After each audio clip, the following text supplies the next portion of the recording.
Hey, News Taco folks, I'm Victor Landa. I've been watching some stuff that's happening over at the White House, over like it's next door.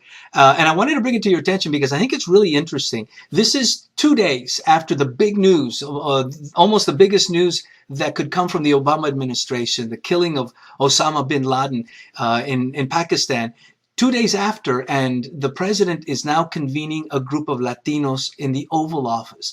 This is the third group in as many weeks that the president brings together a group of Latinos in the Oval Office to discuss immigration. Last week it was celebrities, remember? There was Eva Longoria and, the usual suspects that are at the forefront of Latino entertainment. This week it's the Congressional Hispanic Caucus again, and they're talking about immigration. Now here's the thing, and I wanted to see if I could tie some correlations, and even going back a few years. I was talking to a political observer, somebody who really likes to follow political campaigns, and this person was telling me that they very much admired the way President Obama had run the campaign for the presidency. Remember that big horse race between Obama and Hillary Clinton? When Hillary Clinton took her campaign into New Hampshire and into Iowa, she went in there and she found out that the Obama people had already been there for months. They had already been in place working for at least 3 months prior to the other campaigns getting there. This says a lot about the way our president, the way this man, this politician, runs the things that he does. Another interesting way to look at it is how he went about this whole operation to find and kill Osama bin Laden. Apparently, the information first came around years ago, and they were following. This is the CIA and national security were following leads, but they had a very solid lead in August. And since August, this plan has been gelling. This plan has been coming about. That seems to be the MO. That seems to be the way President Obama does things.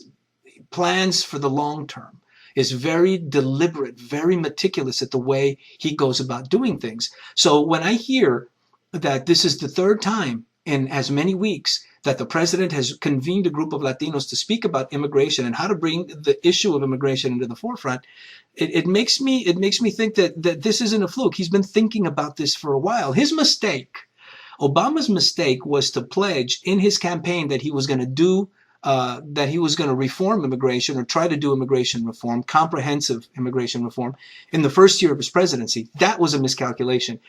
Looking back now, he shouldn't have said that. But the fact that he's doing it now and looking at how he's done things in the past leads me to believe that he hasn't stopped thinking about it. And it's encouraging to me for this, because of the issue, because of the dreamers, because of the future of our country, but also because the underlying discussion that we're having when we're discussing immigration in this country is a very basic discussion about who we are as Americans. What is it? What is the definition of an American? And what happens in this immigration debate is at the heart of that question. And Latinos are in the middle of this conversation.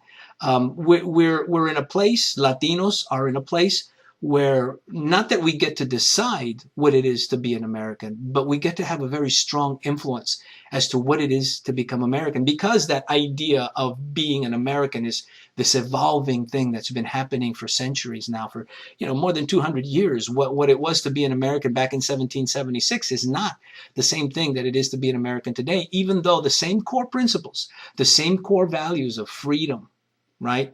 The core value that everyone is the same. No one citizen is better or more privileged than another before the law. Those core values that other countries of freedom and democracy and equality, that we've had so much trouble and had so many fights along the way to get it right, and always try to perfect it as we go along. That's where we are now.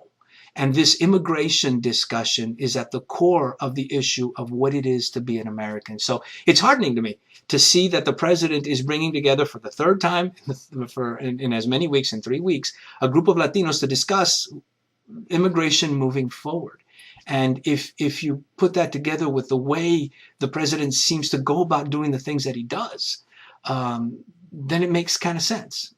Now, Will he have as much success in immigration as he did with Osama bin Laden? Yeah, I don't know. What we do know is that this raid in Pakistan to kill Obama, or at least to try and capture him, was a huge, huge gamble.